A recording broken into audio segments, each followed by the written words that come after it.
Assalamualaikum warahmatullahi wabarakatuh. Anak-anakku, apa kabar untuk hari ini? Semoga kalian semua dalam keadaan sehat walafiat. Sebelumnya, mari kita berdoa menurut agama dan keyakinan kita masing-masing. Semoga ilmu yang kita dapatkan hari ini dapat bermanfaat untuk kehidupan kita selanjutnya. Berdoa mulai. Berdoa selesai.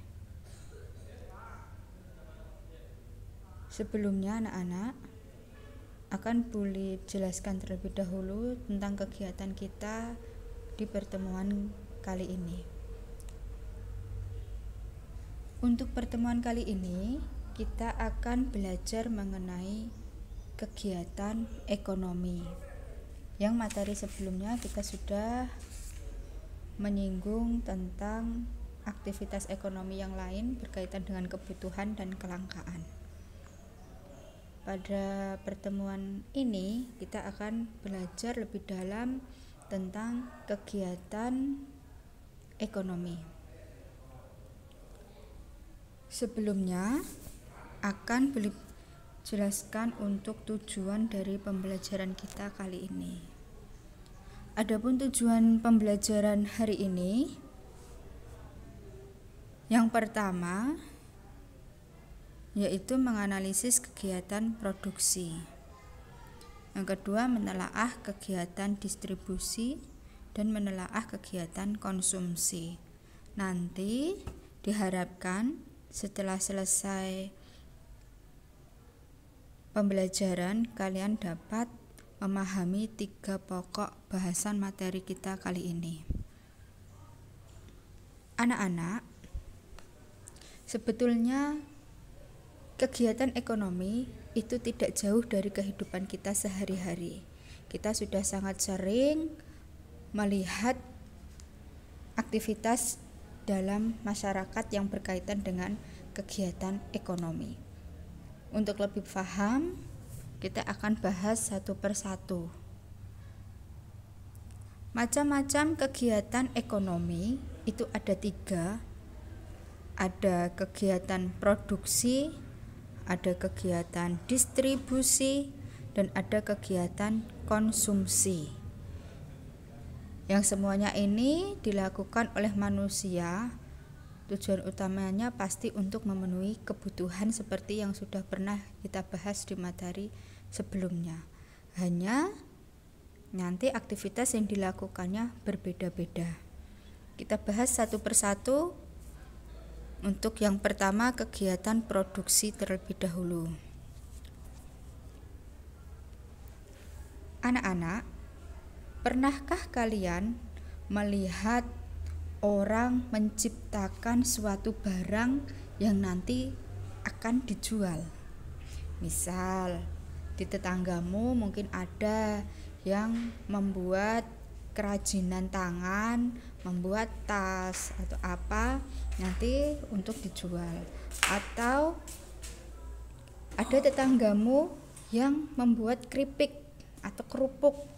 Nah, itu semua salah satu contoh kegiatan produksi. Baik, kita bahas dulu. Apa itu yang dimaksud dengan produksi? Produksi merupakan segala kegiatan yang menghasilkan barang atau jasa serta menambah nilai guna suatu barang dan jasa. Nilai guna itu apa, anak-anak? Kita ketahui nilai guna itu merupakan suatu nilai yang bisa menambah dari kegunaan suatu barang atau suatu benda. Misalkan kayu, jika dibiarkan dalam berbentuk kayu, mungkin guna atau fungsinya itu hanya sedikit atau kecil, mungkin hanya bisa untuk dipakai kayu bakar atau tidak berfungsi. Tetapi jika kayu itu diolah menjadi meja, menjadi lemari, maka akan menjadi benda atau barang yang mempunyai nilai jual atau nilai guna yang lebih tinggi. Itu untuk maksud dari nilai guna. Diproduksi itu segala kegiatan yang menghasilkan barang atau jasa yang menambah nilai guna. Kemudian orang yang melakukan kegiatan produksi disebut apa? Disebut produsen. Itu untuk kegiatan produksi. Kita lanjut ke contoh kegiatan produksi. Tadi di depan Bulip sudah menyampaikan ada beberapa contoh, tetapi ini yang lebih detailnya bisa kalian perhatikan. Contoh yang pertama, di sini Bulip tuliskan ada petani yang menanam padi, kemudian merawat tanamannya dengan memberi pupuk, memanen padi, kemudian mengolah gabah menjadi beras. Itu merupakan contoh kegiatan produksi untuk menghasilkan beras. Ada beberapa tindakan yang harus dilakukan. Itu misalkan. Kemudian yang kedua, pengrajin meja dan kursi mengolah kayu menjadi kursi sekolah juga merupakan kegiatan produksi karena menghasilkan barang. Kemudian yang ketiga, kegiatan produksi tidak hanya memproduksi barang saja, tetapi juga jasa. Misalkan seorang guru, penerjemah, dosen, jaksa. Nah, itu merupakan contoh kegiatan produksi jasa. Jasa itu bukan berupa benda anak-anak, tetapi lebih ke pelayanan. Nah, itu misalkan dari kegiatan produksi. Sekarang ada macam-macam nilai guna. Anak-anak bisa sambil memperhatikan pada bukunya, karena ini keterangan pada buku sudah ada. Silahkan perhatikan nilai guna suatu barang itu ada 4. Yang pertama, nilai guna bentuk atau form utility. Apa itu nilai guna bentuk?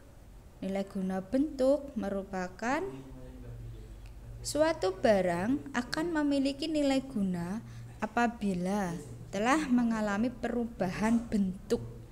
Jadi ada perubahan bentuk di sini. Contohnya apa? Misalkan kacang kedelai akan memiliki guna yang lebih tinggi jika sudah diolah menjadi tahu atau tempe. Ya mungkin sewaktu masih jadi kacang kedelai gunanya tidak begitu tinggi karena masih mentah. Jika sudah diolah akan mempunyai guna yang lebih tinggi. Seperti itu untuk form utility. Kemudian yang kedua ada nilai guna tempat atau place utility. Apa itu nilai guna tempat? Suatu barang akan lebih mempunyai guna yang tinggi jika terdapat pada perbedaan tempat. Misalkan pasir akan bertambah nilai gunanya kalau dibawa ke toko bangunan. Ini maksudnya apa? Misalkan ada pasir di Bengawan, kemudian diambil oleh tambang pasir, dan itu akan lebih mempunyai nilai guna atau nilai ekonomis yang tinggi ketika pasir itu dijual di toko bangunan, bandingkan jika hanya ada ditaruh di Bengawan, pasti tidak akan bermanfaat. Kemudian nilai yang ketiga ada nilai guna waktu atau time utility. Apa itu nilai guna waktu? Suatu barang akan bertambah kalau barang tersebut digunakan pada saat yang tepat. Misalkan jaket digunakan pada saat kita kedinginan, payung digunakan pada saat kita kehujanan atau kepanasan. Seperti itu, ada nilai guna waktu. Jadi ada waktu yang tepat untuk menggunakannya. Kemudian nilai guna yang keempat, ada nilai guna kepemilikan atau ownership utility. Apa itu maksudnya?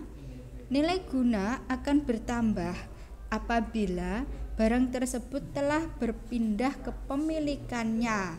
Misalkan sepatu di toko yang belum memiliki nilai guna akan memiliki nilai guna kalau sepatu tersebut dibeli oleh seseorang dan kemudian dipakainya.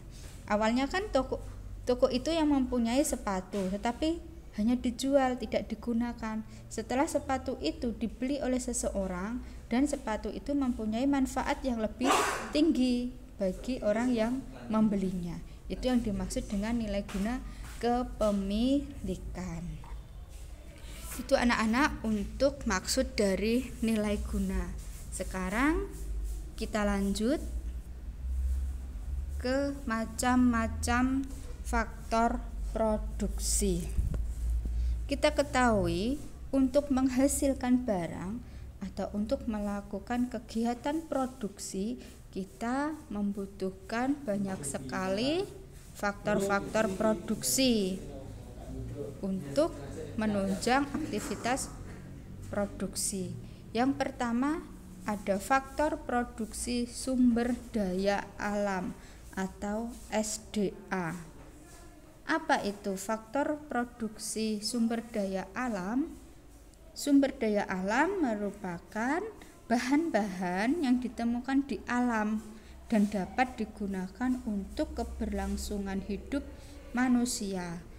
Contohnya ada tanah, ada hutan, ada air. Itu anak-anak untuk sumber daya alam. Faktor sumber daya alam itu ada dua. Ada sumber daya yang dapat diperbaharui dan ada sumber daya alam yang tidak dapat diperbaharui. Yang dapat diperbaharui itu contohnya tumbuh-tumbuhan, karena ketika tumbuhan itu mati atau habis, kita dapat menanamnya kembali. Kalau sumber daya alam yang tidak dapat diperbaharui, itu berarti sekali pakai langsung habis, tidak bisa kita buat lagi. Misalnya minyak bumi, emas, atau barang tambang, dan gas alam. Itu anak-anak untuk faktor produksi sumber daya alam. Sekarang faktor produksi tenaga kerja. Tenaga kerja ini pasti berkaitan dengan manusia. Sumber daya manusia itu sangat diperlukan dalam berproduksi. Secanggih apapun mesinnya, pasti memerlukan tenaga kerja manusia untuk menjalankannya. Jadi faktor produksi tenaga kerja ini juga sangat penting untuk kegiatan produksi. Sekarang yang ketiga, ada faktor produksi modal. Anak-anak, seringkali ketika kita mendengar kata modal, makna yang tersirat pertama pasti itu berkaitan dengan uang. Tetapi modal di sini bukan hanya uang, tetapi juga bisa berupa barang bergerak maupun yang tidak bergerak. Misalkan gedung, mesin, kendaraan, seperti itu termasuk juga dalam modal. Kemudian yang keempat, entrepreneur atau kewirausahaan.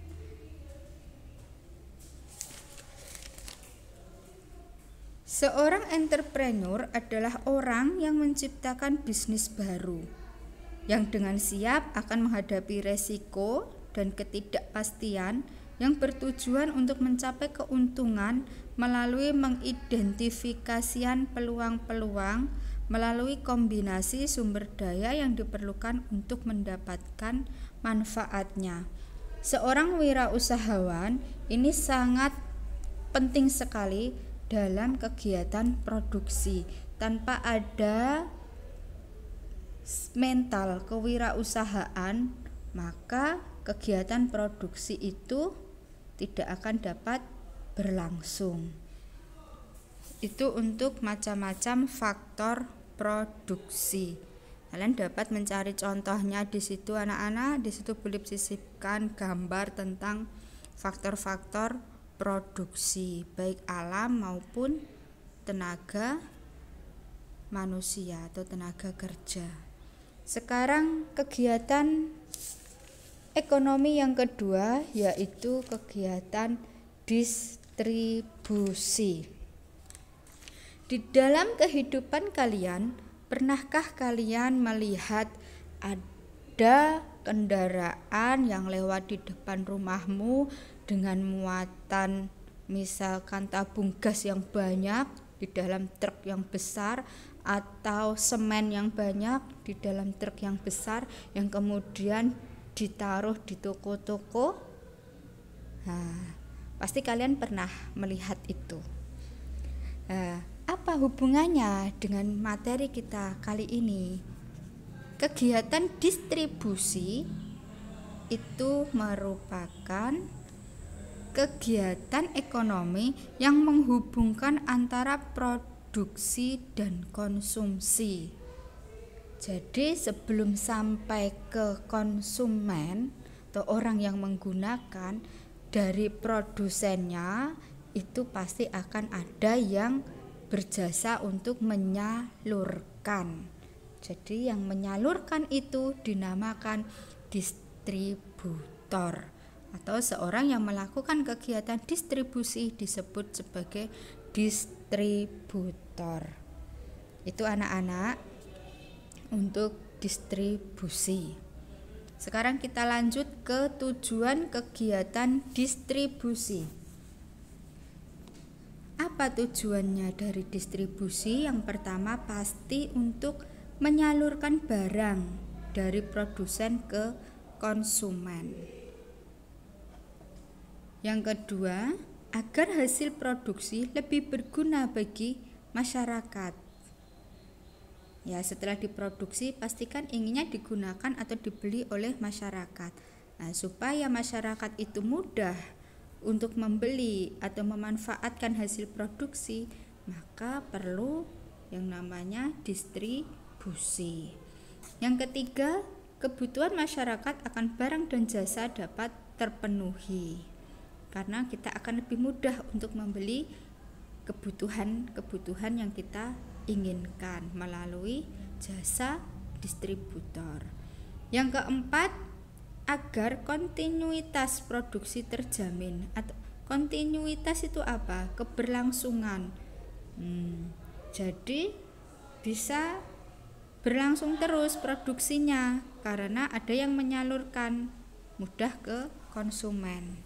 Seperti itu anak-anak untuk kegiatan distribusi. Sekarang kita lanjut ke contoh kegiatan distribusi. Ini seperti yang sudah Bulip katakan di awal, kegiatan distribusi itu kan menyalurkan. Nah, contohnya apa? Ada agen. Kalian pernah dengar kata agen? Agen itu berarti yang mempunyai stok dalam jumlah yang sangat besar, yang nanti akan dijual lagi ke pedagang eceran. Agen, misalkan agen membeli beras dari seorang petani. Kemudian agen membawa beras tersebut ke kota tujuan dan menjualnya ke para pedagang warung kelontong. Warung kelontong itu warung yang kecil-kecil yang ada di sekitar rumah masyarakat. Itu agen. Kemudian contoh kegiatan distribusi yang kedua ada pedagang membeli buah dari petani, lalu buah itu dijual kepada pedagang eceran atau toko buah yang lebih kecil. Itu anak-anak untuk distribusi. Saya harap kalian sudah memahami. Jika kurang paham bisa ditanyakan di kolom komentar. Kemudian kegiatan konsumsi. Pernahkah anak-anak kalian melakukan kegiatan konsumsi ini? Apakah kalian pernah memakan makanan yang kalian beli di warung? Atau memakan makanan yang diolah sendiri oleh ibu kalian? Atau pernahkah kalian membeli barang berupa baju, buku, handphone, atau kuota misalkan? Nah, kegiatan seperti itu bisa dimasukkan di dalam kegiatan konsumsi. kita perhatikan dulu pengertian kegiatan konsumsi. Konsumsi merupakan kegiatan untuk mengurangi suatu nilai guna barang atau jasa, atau bahkan sampai menghabiskannya. Pelaku, orang, kelompok atau lembaga yang melakukan kegiatan konsumsi disebut sebagai konsumen. Jadi orang yang menggunakan, kelompok yang menggunakan, atau lembaga yang menggunakan, memakai, menghabiskan suatu barang atau jasa itu disebut dengan kegiatan konsumsi. Seperti di awal yang belum katakan, ketika kalian makan itu kan menghabiskan, menggunakan.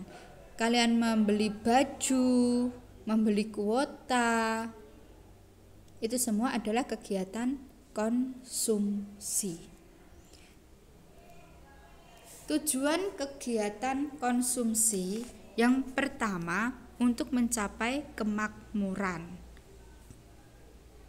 Karena kebutuhannya terpenuhi ya, maka kemakmuran itu akan dirasakan.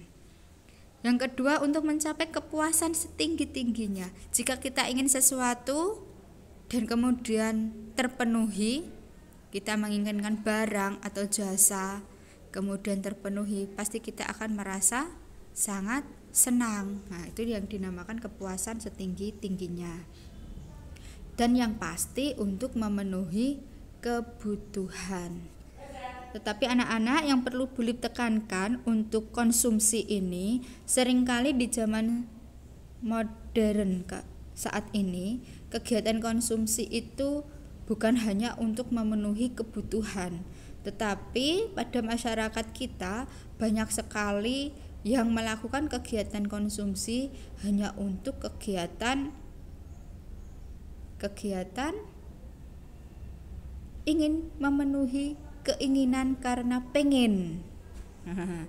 Itu yang harus kalian hindari, karena konsumsi yang berlebihan itu akan menimbulkan konsumeristik ya, atau konsumtif, menjadi gaya hidup yang berlebihan atau boros.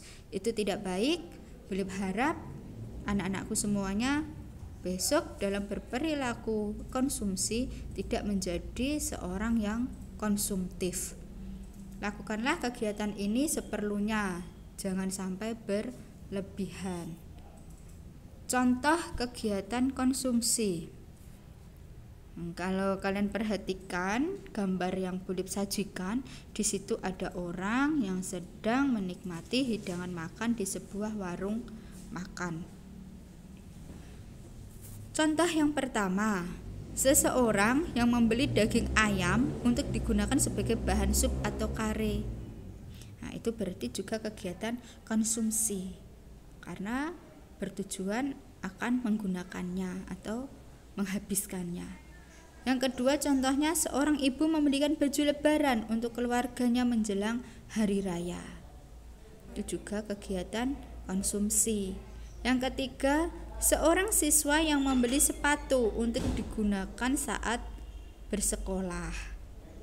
Contoh yang keempat, seorang pria yang datang ke tukang cukur rambut ketika rambutnya dirasa telah gondrong. Itu juga termasuk kegiatan konsumsi jasa, karena membutuhkan pertolongan dengan mengeluarkan biaya. Seorang karyawan yang memesan layanan transportasi online untuk berangkat bekerja, misalkan menggunakan ojek online, nah, itu juga termasuk konsumsi, menggunakan jasa, konsumsi jasa, bukan barang atau benda. Demikian tadi anak-anak untuk materi kita kali ini. Ada 3, ada produksi, distribusi, dan konsumsi. Bulip harap kalian dapat memahaminya.